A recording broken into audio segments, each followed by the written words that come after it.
तो आपने कोई ऐसे पढ़ा है या कोई ऐसी मोटी किताब पढ़ी है कभी और आपको जानना है कि दुनिया के जो 5 बड़े ऐसे हैं कौन से हो सकते हैं? हम सब ने यूपीएससी या बाकी एग्जाम में ऐसे के बारे में तो पढ़ा होगा जो लिखते हैं फिलोसफी वाले टॉपिक पे, वैसे टॉपिक्स पे लिखते हैं, लेकिन रियल में अगर आप अच्छे एसेज पढ़ना चाहेंगे, ये कंपाइलेशन है जहाँ पे लगभग 50 एसेज हैं जहाँ मैंने पढ़ने की कोशिश करी और मुझे 5 जो बेस्ट लगे हैं उनके बारे में आपको बताता हूँ। जो मेरा फ़ेवरेट है वो मैं सबसे लास्ट में बताऊँगा, ताकि तब तक आप ये देख पाएँ। जो पहला राइटर है और पहला एसे है वो एक राइटर हैं इमर्सन करके, रॉल्फ वाल्डो इमर्सन करके। उनका एक एसे सेल्फ रिलायंस, वो इसे पढ़ने की कोशिश करना और वो इसे पढ़ना चाहिए। मैं सबको बोलता हूँ कि वो पढ़ना चाहिए। आज के वक़्त में जब हम देखते हैं कि हम कैसे ज़िंदगी जीना चाहते हैं, किस तरह से पार्टनर चुनना चाह रहे हैं, किस तरह से रहना चाहे, कभी फैमिली, कभी टीचर्स, करियर के बारे में, तब वो एक रास्ता आपको दिखाएगा कि आपको कन्फर्मिस्ट क्यों नहीं होना है और वो बहुत अच्छे लॉजिक देते हैं। राइटिंग स्टाइल इतना अच्छा है कि कन्फर्मिज़्म जो होता है बहुत बार बहुत एवरेज बना देता है आपको। और इतना अच्छा एग्जाम्पल वो एक लाइन कहने की कोशिश कर कि जब मुझे लोग ये कहते हैं कि तुम बाकियों से अलग हो, मुझे पसंद नहीं करते हैं, तो मुझे बहुत अच्छा लगता है, क्योंकि तब मैं गैलीलियो, न्यूटन, सोक्रेटिस और उन लोग की लीग में जाने की कोशिश करता हूँ। तो अगर लोग आपको पसंद नहीं करते हैं तो उसमें कुछ बुरा नहीं है। लोगों ने तो गैलीलियो को पसंद नहीं करा, लोगों ने जीसस को पसंद नहीं करा, लोगों ने न्यूटन को पसंद नहीं करा। तो वो बहुत अच्छी क्वालिटी है। वो पूरे टाइम यही आर्ग्यू करते हैं कि आपको खुद की खुशी खुद के आस-पास खोजनी चाहिए और आपका जो इनर पॉली, मान लीजिए कि दुनिया का जो सबसे बड़ा पेंटर है आज के वक़्त में, विराट कोहली का ले लेते हैं। विराट कोहली बहुत अच्छे क्रिकेटर है और मुझे मेरे हिसाब से अभी जो करंट जनरेशन है उनमें वन ऑफ द बेस्ट। अब विराट कोहली जब बचपन में रहे हों तो उनका कोई दोस्त रहा हो, आईएएस बनना चाह रहा हो, तो उस समय सोचो कि एक तरफ विराट कोहली जाने की कोशिश कर रहा है, एक तरफ आईएएस वाला रास्ता जा रहा है। सब लोग उसको बोले तुम भी आईएएस बनो, तुम भी आईएएस बनो, तो वो सही नहीं होगा। तो उस तरह से वो एसे है, उसको पढ़ो, सेल्फ रिलायंस पे है, अमेजिंग राइटिंग स्टाइल है, बहुत अच्छा लिखा हुआ है और वो पढ़ने के बाद आप किसी भी एग्ज़ाम में भी यूज़ कर सकते हैं, नहीं है तो आपकी लाइफ में काम आएगा। वो पढ़ने की कोशिश करो, बहुत अच्छा है, 1841 में लिखा गया है और तब से लेके अभी तक रेलेवेंट है कि आपको क्यों कन्फर्म नहीं करना है, कन्फर्म करने के नुकसान क्या हैं और कौन से तरीके हैं जब लोग आपको डिसलाइक करें, जब लोग आपकी बातें पसंद ना करें, तो कैसे आप एनर्जी बचा सकते हैं, कैसे क्या कर सकते हैं, बहुत अच्छा है। वो पहला मेरा एसे जो आपको बताना है। दूसरा एसे जो है वो 1849 में लिखा था एक इंसान ने और उन्हीं की बातों का पालन करके गांधी जी ने बाद में अपने यहाँ असहयोग आंदोलन ये सब चलाया। इसी का नाम है सिविल डिसोबीडियंस बाय थोरे। वो एक राइटर है जो बताता है कि जब आपकी सरकार बहुत बार अनजस्ट लॉ बनाती है, गलत कानून बनाती है, तो कैसे आपकी एक ज़िम्मेदारी बन जाती है उन कानूनों का विरोध करना। और वो दौर है जब स्लेवरी के बारे में डिबेट चल रहा था, बहुत तरह की चीज़ों के बारे में अमेरिका में डिबेट चल रहा था। और उस दौर में वो लिखने की कोशिश करते हैं कि सबसे बेहतर गवर्नमेंट वो है जो सबसे कम गवर्नमेंट करती है। मतलब आपकी लाइफ में ये ना बताए कि मुझे क्या पहनना है, मुझे क्या बोलना है, ये सारी चीज़ें अगर ना बताए, तो बेहतर होती है। और उनका कहना है कि न्याय जो है वो इस तरह के इंस्टीट्यूशन से ऊपर होता है, क्योंकि न्याय जो है वो आपको गॉड के नज़दीक ले जा रहा होता है।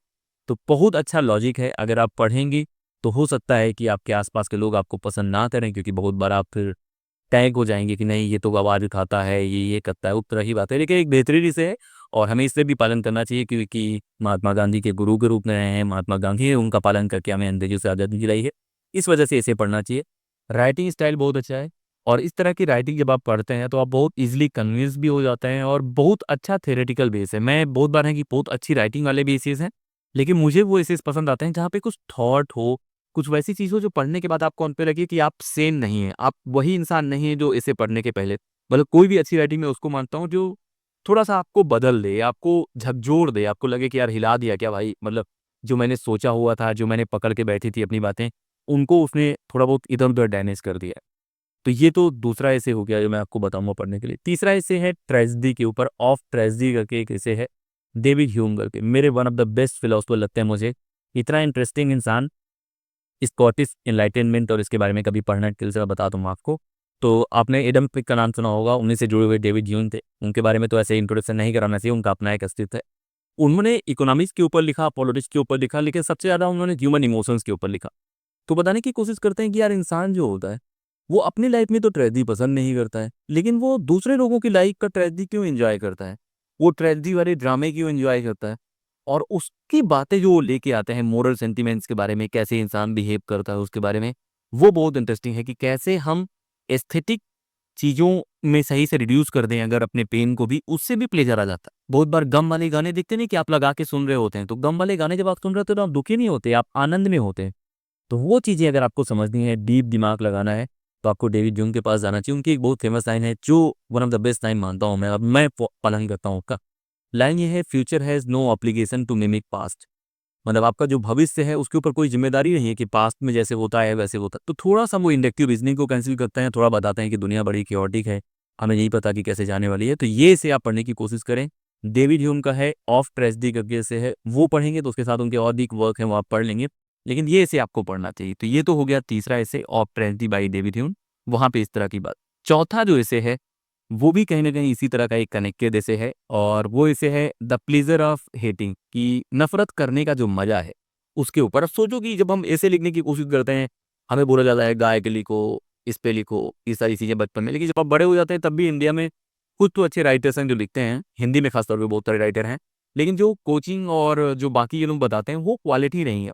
एक राइटर है हेज़लिप करके, उन्होंने ब्रिटिश राइटर है और उन्होंने ये द प्लेज़र ऑफ हेटिंग पे लिखा है कि जो हेट करने का मजा है या क्यों हेट करता है इंसान उसके बारे में, या हेट्रेड कैसे एक कंसिस्टेंट इमोशन है जिसे दुनिया ने बहुत सही तरीके से नहीं लिखा है, उसको कैसे देखने की कोशिश करते हैं और देखते हैं कि कैसे इंसान हेट्रेड को अपनी आइडेंटिटी का पार्ट बना देता है, कैसे सेल्फ रियलाइज करता है हेट्रेड के माध्यम से। आज के दौर पे आप देखने की कोशिश करो कि बहुत बार लोगों के घर में खुद खाना नहीं होगा, लेकिन बगल वाले के घर में अगर कोई भूखा है, वो इस बात से खुश हो जा रहे हैं कि वहां भी तो कोई भूखा है। सेम जॉब के साथ आप देखने की कोशिश करो कि आप गाँव से आओ शहर पढ़ने, तो आप तैयारी कर रहे होगे, लेकिन आपके गाँव में कुछ लोग होंगे जिनके बच्चे घर में रह रहे होंगे, इधर-उधर घूम रहे होंगे। अगर शहर में 2 साल रहने के बाद भी आपको रोज़गार नहीं मिलेगा, तो वो इस बात पे खुश हो जाएँगे कि मेरा बेटा जो कुछ नहीं कर रहा है, घूम रहा है, नशे कर रहा है और दूसरा जो पढ़ाई कर रहा है, वो दोनों बराबरी पे हैं, दोनों को नौकरी नहीं मिली। तो इस बात से भी खुश हो जाए। तो ये चीज़ें कैसे आप एक्सप्लेन करेंगे, उस एसे को आप पढ़ेंगे तो आपको पता लगेगा कि हेट कैसे फैलती है, हेट्रेड कैसे कंसिस्टेंट इमोशन है और कैसे आप इसको टैकल कर सकते हैं। और अगर टैकल नहीं भी कर सकते तो आप इसको समझ सकते हैं। तो ये तो चौथा एसे हो गया। मेरा फ़ेवरेट जो पार्ट है इसका वो है 5वां एसे, जो जॉर्ज ऑरवेल का है, उनकी एक 1984 किताब है। उनकी एक और किताब है एनिमल फॉर्म। तो अगर आपको राइटिंग के बारे में है कि कोई इंसान पॉलिटिक्स को इतना सिंप्लीफाई कैसे कर सकता है, इतना ह्यूमर के साथ, सटायर के साथ कैसे लिख सकता है, तो आपको हाथ जोड़ लेना पड़ेगा जॉर्ज ऑरवेल के सामने। उनका एक एसे है व्हाई आई डाई, कि मैं क्यों लिखता, और लगभग 1946 के आसपास का एसे है ये, और वो आप पढ़ने की कोशिश करेंगे तो आपको पता लगेगा कि खातों पे अगर आपने कभी लिखने की कोशिश करी होगी या अपने से कुछ कहने की कोशिश करी होगी, तब आपको रियलाइज़ होगा कि वो कितना डीप सोच के और वो चीज़ें लिखी हैं। मुझे वो इसे इसीलिए मेरा फ़ेवरेट है क्योंकि वो आपके अंदर के जो द्वंद हैं कि मैं कब लिखूँ, या बोलने के बारे में अगर मैं बोलूँ, मैं लिखता कम हूँ, मैं बोलने पसंद करता हूँ, तो मैं कब बोलता हूँ।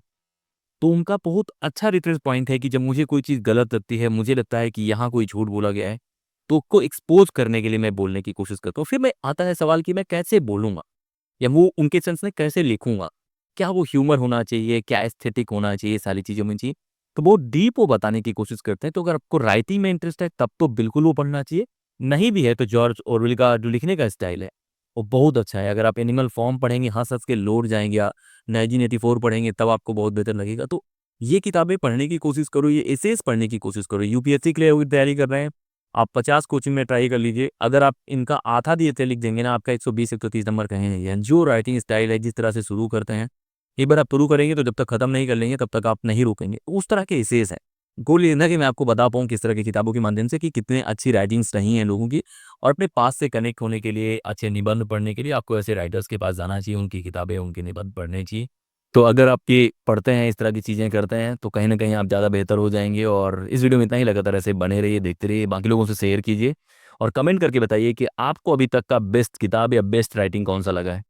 जय हिंद।